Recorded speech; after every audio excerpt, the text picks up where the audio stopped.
ay rated SPG. Striktong patnubay at gabay ng magulang ang kailangan. Maaaring may masiselang tema, lengguwahe, karahasan, sexual, horror o droga na hindi angkop sa mga bata. Ang serye na muli na namang naging sentro ng pag-uusap.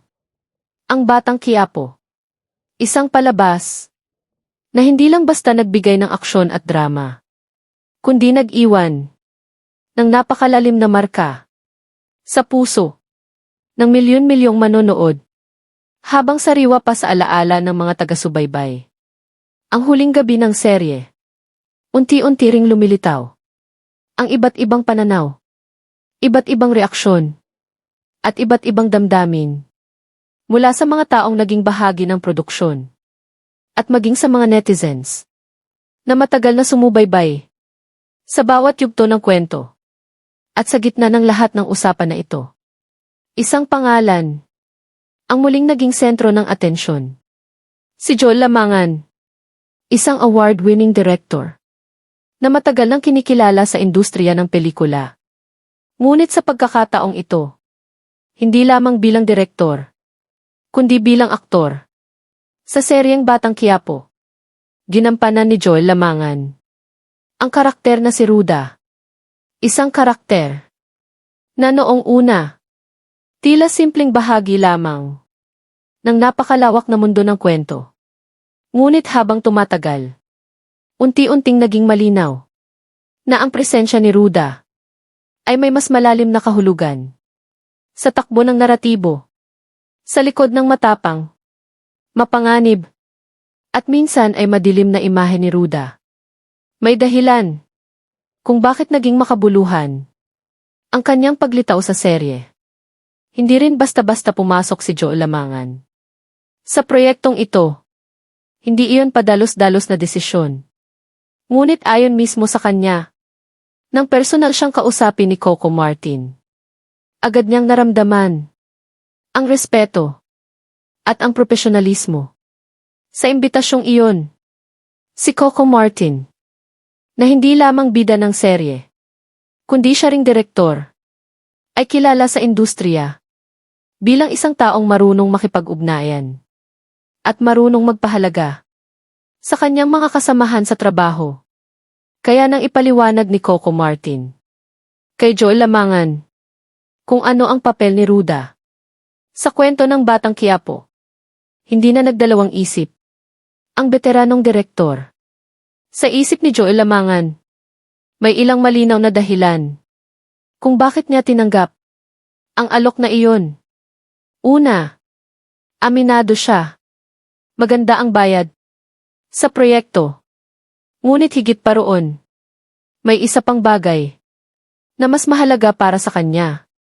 Ang schedule. Ayon kay Joel Lamangan, ang taping ng Batang Quiapo ay tuwing Lunes, Miyerkules at Biyernes lamang. Ibig sabihin, malaya siya tuwing Martes, Huwebes, at Sabado. At sa mga araw na iyon, na ipagpapatuloy niya ang kanyang sariling mga proyekto bilang direktor at filmmaker. Para kay Joel Lamangan, bihira ang ganitong pagkakataon. Isang proyekto na nagbibigay ng balanse sa pagitan ng trabaho at ng sariling malikhaing mundo. Ngunit hindi lang iyon. May isa pang dahilan kung bakit lalo siyang naging interesado na sumali sa serye. Matagal na raw siyang nakakarinig ng iba't ibang kwento tungkol kay Coco Martin bilang direktor. May mga nagsasabing napakagaling daw nitong mag-direct. May iba namang nagsasabing napakahusay nitong makisama sa mga artista. At dahil doon, naging curious si Joel Lamangan. Gusto niyang makita mismo. Paano nga ba talaga magtrabaho si Coco Martin sa likod ng kamera? Ang pagsali niya sa Batang Quiapo ang naging pagkakataon upang personal niyang masaksihan kung paano pinapatakbo ni Coco Martin ang isang napakalaking produksyon. Habang lumilipas ang panahon, unti-unti ring nagbago ang papel ni Ruda sa kwento. Noong una, akala ni Joel Lamangan Maaga ring matatapos ang buhay ng kanyang karakter. Sa katunayan, ilang beses na raw siyang napahamak. Sa kwento, may mga eksena kung saan si Ruda ay nasaksak ng paulit-ulit. Sa isa pang pagkakataon, nagkaroon pa siya ng matinding pinsala na nauwi pa sa pagkakaospital. At sa puntong iyon, naisip ni Joel Lamangan na marahil iyon na ang katapusan ng kanyang karakter. Ngunit nagkamali siya dahil sa kabila ng lahat ng panganib na iyon, patuloy na nabuhay si Ruda sa kwento. Para kay Joel Lamangan, tila may kakaibang koneksyon ang karakter niya. Sa mga manonood, marami ang nagustuhan ang kanyang pagganap. At dahil doon, nanatili si Ruda sa serye hanggang sa mga huling yugto nito. Sa bawat eksena ni Ruda, mas lalo pang lumalalim ang tensyon sa pagitan ng iba pang karakter. Lalo na sa mundo ni Tanggol, ang karakter na ginagampanan ni Coco Martin. Hindi rin itinago ni Joel Lamangan ang kanyang paghanga kay Coco Martin bilang direktor. Ayon sa kanya, isa si Coco Martin sa mga bihirang tao sa industriya na kayang pagsabayin ang pagiging artista at pagiging direktor ng napakahusay. Nakikita raw niya kung gaano ka-dedicated si Coco Martin sa bawat eksena, kung paano nito pinapangalagaan ang kwento, at kung paano nito binibigyan ng pagkakataon ang maraming artista na magkaroon ng trabaho at exposure. Para kay Joel Lamangan, malaki ang pasasalamat niya sa Batang Quiapo at sa buong production team. Hindi lamang dahil naging bahagi siya ng isang napakalaking proyekto, kundi dahil nakita rin niya kung gaano kasipag ang bawat tao sa likod ng kamera upang maihatid ang kwento sa mga manonood gabi-gabi at nang tuluyang magtapos ang serye. Noong nagdaang Biyernes, Marso 13, lalo pang uminit ang usapan sa social media. Sunod-sunod ang reaksyon ng netizens. May mga nagsabing nasiyahan sila sa naging takbo ng huling episode. Para sa kanila, sapat na ang naging paglalakbay ng karakter ni Tanggol. Nakita nila kung paano ito nagbago mula sa isang taong punong-puno ng galit at pakikipaglaban hanggang sa maging isang leader na may malasakit sa Maynila at sa mga taong kanyang pinamumunuan. May mga netizens din na nagsabi na marahil iyon na talaga ang tamang oras upang tapusin ang kwento ni Tanggol. Sa kanilang pananaw, halos lahat na ang naranasan ng karakter. Nakamit niya ang respeto ng mga tao.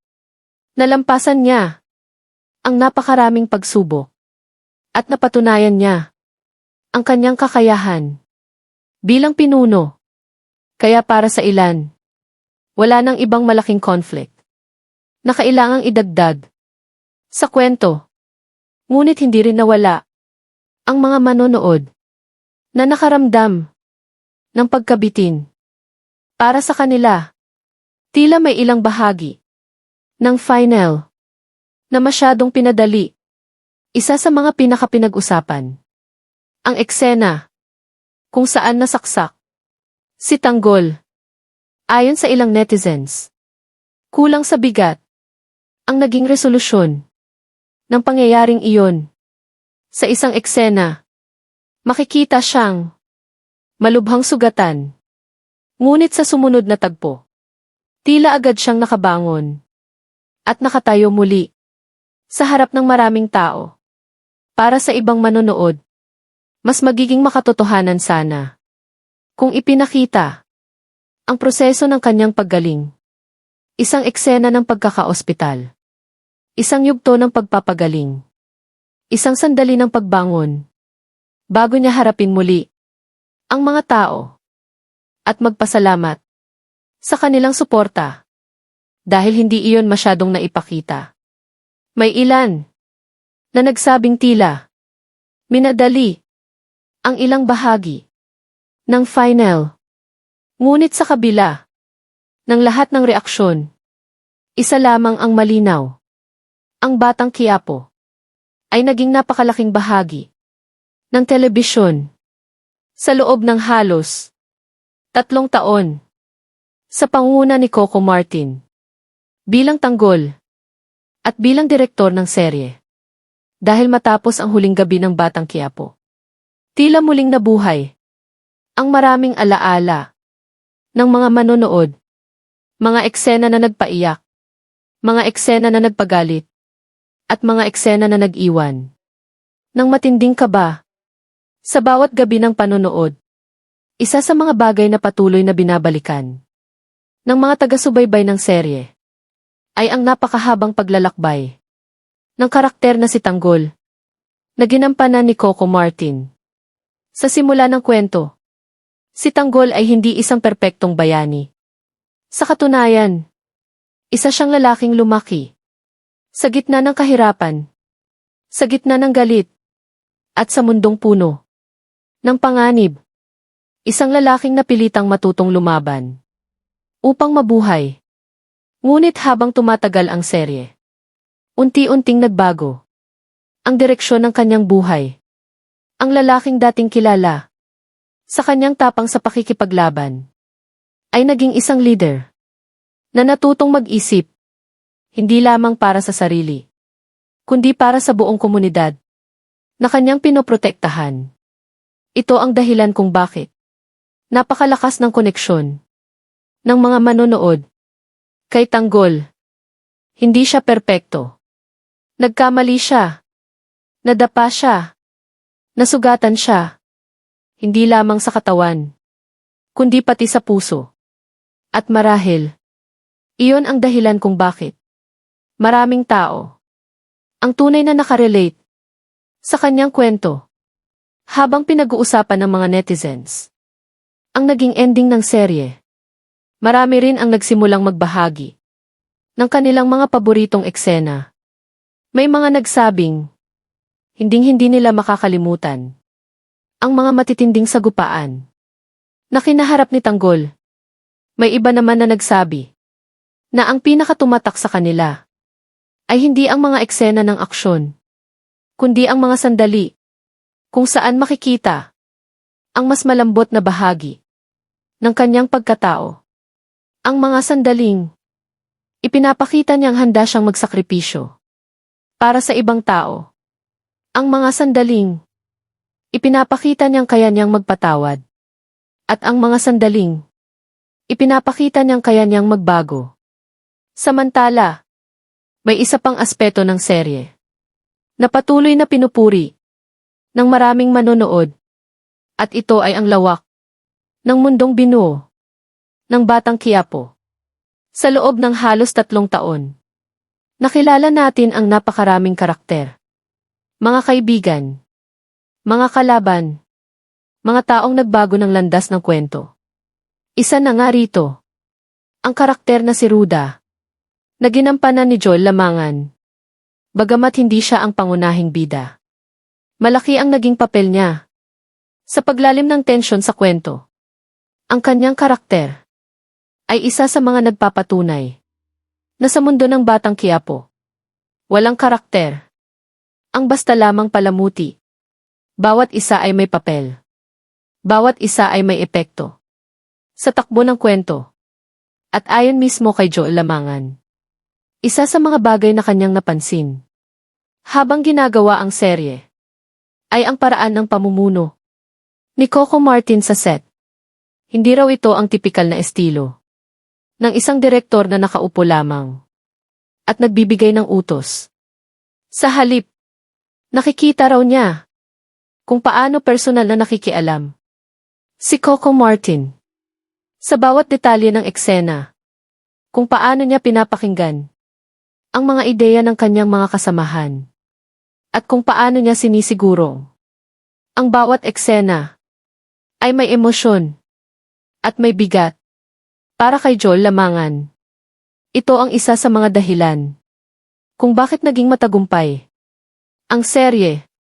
Dahil sa likod ng kamera, may isang taong tunay na nagmamalasakit sa kwento.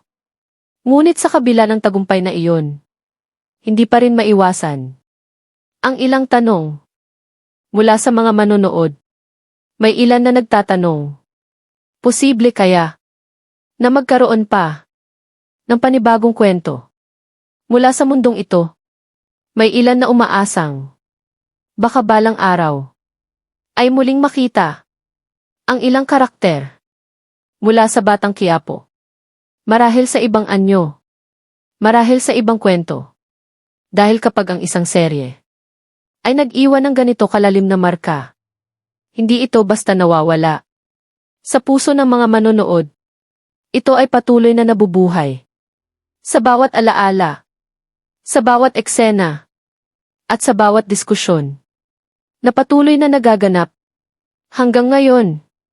At ngayon, nais naming marinig ang iyong boses. Para sa iyo, ano ang eksenang hinding-hindi mo makakalimutan sa Batang Quiapo? Ang laban ba ni Tanggol? Ang mga revelasyon sa kwento?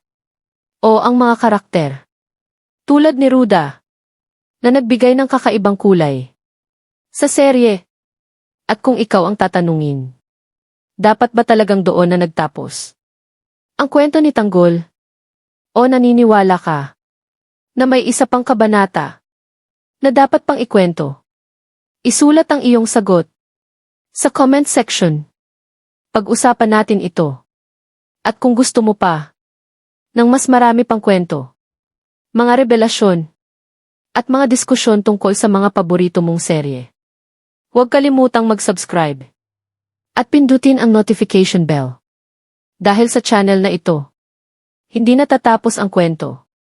Dito, patuloy natin itong pinag-uusapan.